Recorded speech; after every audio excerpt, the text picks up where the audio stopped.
अब देखो, JEE advance series में आज जो नेक्स्ट क्वेश्चन लेने जा रहे हैं, ये क्वेश्चन मैंने यहां पे डिस्प्ले किया है और ये क्वेश्चन जो है बहुत तगड़ा है। इसको अगर तुम अपने आप से ट्राई करने की कोशिश करोगे तो ये टाइम लेगा एक्चुअली। ऐसा नहीं कि 2-4 मिनट में तुमसे क्वेश्चन सॉल्व हो जाएगा। तो मैं क्या बोल रहा हूं, पहले तुम लोग इस क्वेश्चन को देख लो, वीडियो को पॉज कर लो, ट्राई करके देखो। जब नहीं हो पाएगा तब जाके तुम्हें इसके सॉल्यूशन को क्या करना है, रेफर करना है। ठीक है।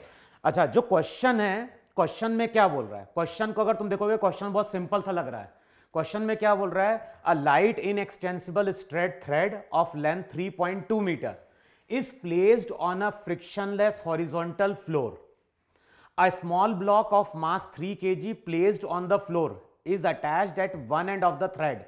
With how much constant speed V0, the free end of the thread must be lifted vertically upward so that the block leaves the floor when the thread makes an angle 30 degree with the floor. तो question में क्या बोल रहा है, question में बोल रहा है यहां पे कि जैसे मान लो ये ग्राउंड है और ग्राउंड पे यहां कहीं है हमारा एक ब्लॉक। ब्लॉक का मास m है, इस ब्लॉक से यहां पे एक स्ट्रिंग कनेक्टेड है।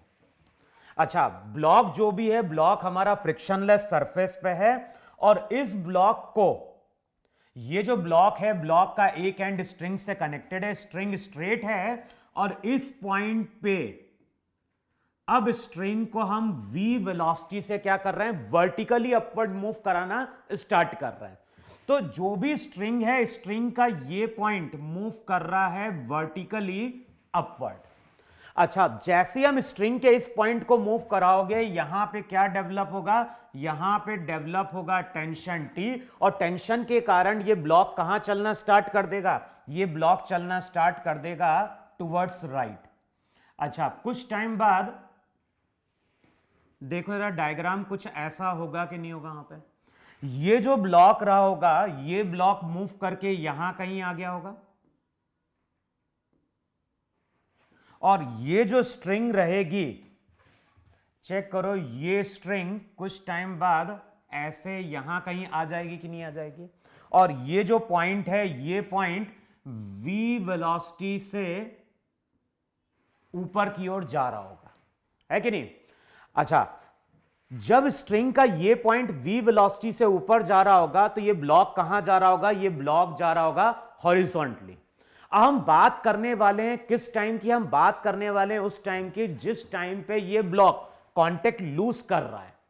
अब मान लो जिस टाइम पे ब्लॉक कांटेक्ट लूज कर रहा होगा, उस टाइम पे ब्लॉक के पास कुछ वेलोसिटी वहां पे v1 होगी और ये एंगल फॉर्म कर रहा होगा थीटा। उस टाइम पे टेंशन कितना है, उस टाइम पे टेंशन है T। सबसे पहले तुम यहां पे ब्लॉक का फ्री बॉडी डायग्राम ड्रॉ करो। ब्लॉक का अगर फ्री बॉडी डायग्राम ड्रॉ करोगे तो यहां पे हो गया n, यहां पे हो गया m इंटू जी। टी के दो कंपोनेंट होंगे, एक कंपोनेंट रहेगा टी कॉस थीटा जो ब्लॉक को हॉरिजॉन्टली चला रहा होगा और दूसरा कंपोनेंट होगा टी साइन थीटा, है कि नहीं। जिस टाइम पे ये ब्लॉक कांटेक्ट लूज करने वाला है उस टाइम पे नॉर्मल की वैल्यू क्या कर दो, 0। और नॉर्मल अगर 0 करोगे तो पहली इक्वेशन निकल के आ रही है टी साइन थीटा किसके बराबर है, mg के। तो जो टी साइन थीटा mg के बराबर होगा, ये हमारी इक्वेशन 1 होगी। अब ध्यान ना, v1 हमने वेलोसिटी कब ली है, v1 हमने वेलोसिटी ली है जिस इंस्टेंट पे ये ब्लॉक कांटेक्ट क्या कर रहा है, छोड़ रहा है। जब ये ब्लॉक कांटेक्ट छोड़ रहा होगा उस टाइम पे वेलोसिटी क्या होगी, उस टाइम पे वेलोसिटी हॉरिजॉन्टल फ्लोर के अलोंग रहेगी। अच्छा, अब नेक्स्ट प्रॉपर्टी हमें क्या यूज करनी है, नेक्स्ट प्रॉपर्टी हमें यूज करनी है कि स्ट्रिंग अभी टाइट है और स्ट्रिंग अगर टाइट है इसका मतलब है कि लेंथ के अलोंग, स्ट्रिंग की लेंथ के अलोंग वेलोसिटी हमारी क्या होनी चाहिए, सेम होनी चाहिए। तो अब इसको यहां पे एक्सटेंड कर दो जरा। अब चेक करो, ये थीटा, ये 90 माइनस थीटा, तो ये एंगल 90 माइनस थीटा होगा कि नहीं होगा। और ये एंगल अगर 90 माइनस थीटा है तो v का जो कंपोनेंट आएगा इस डायरेक्शन में वो v साइन थीटा होगा।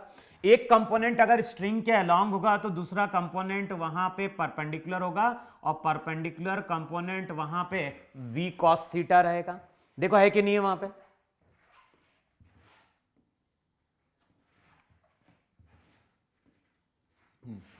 अब सिमिलरली यहां पे जो ब्लॉक की वेलोसिटी है v1, उसका एक कंपोनेंट स्ट्रिंग की लेंथ के अलोंग होगा, और वो कंपोनेंट होगा v1 cos थीटा।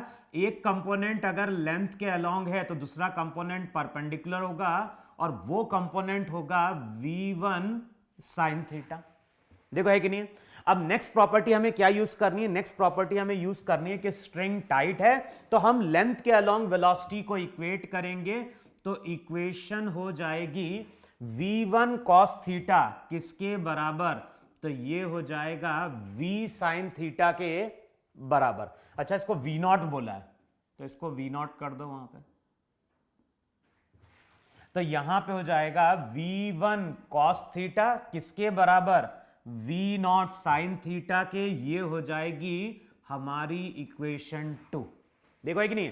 तो पहली प्रॉपर्टी हमने क्या यूज करी है? पहली प्रॉपर्टी हमने यूज करी है जिस टाइम पे ब्लॉक कांटेक्ट लूज करने जा रहा है उस टाइम पे नॉर्मल को जीरो कर दिया। स्ट्रिंग टाइट है तो लेंथ के अलोंग हमने वेलोसिटी के कंपोनेंट को वहां पे क्या कर दिया? इक्वेट कर दिया। अब अगली प्रॉपर्टी हमें क्या यूज करनी है? क्योंकि अभी हमें t नहीं मालूम है, ना ही हमें v1 मालूम है, हमें क्वेश्चन में कैलकुलेट क्या करना है? v0। तो अब तुम उस इंस्टेंट पे देखो जिस टाइम पे ये ब्लॉक कांटेक्ट लूज करने वाला है। तो जिस टाइम पे ब्लॉक कांटेक्ट लूज करने वाला है उस टाइम पे हम क्या कर रहे हैं? ब्लॉक की स्टडी करने जा रहे हैं। अच्छा, इस पॉइंट की वेलोसिटी कितनी है? इस पॉइंट की वेलोसिटी v0 है, और ध्यान रखना है ये जो v0 वेलोसिटी है ये कांस्टेंट है। अब इमेजिन करो कि हमारे पास एक ऑब्जर्वर है और ये ऑब्जर्वर स्ट्रिंग के इस एंड पे बैठा है।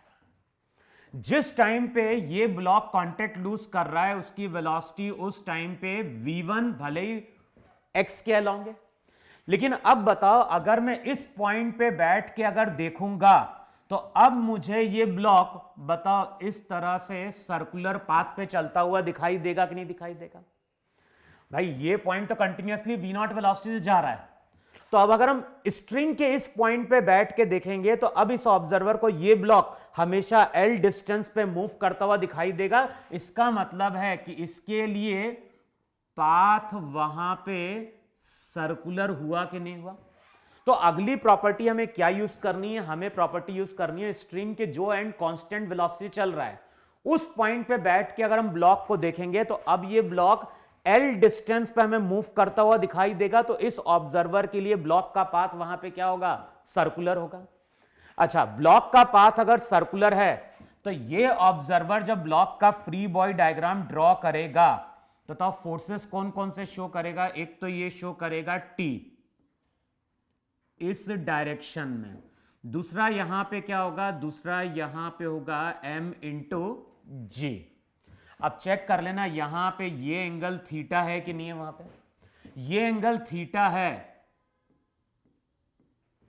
तो देखो अब कंपोनेंट क्या होगा? ये एंगल थीटा, यहां पे अगर टेंजेंट देखोगे तो 90 माइनस थीटा।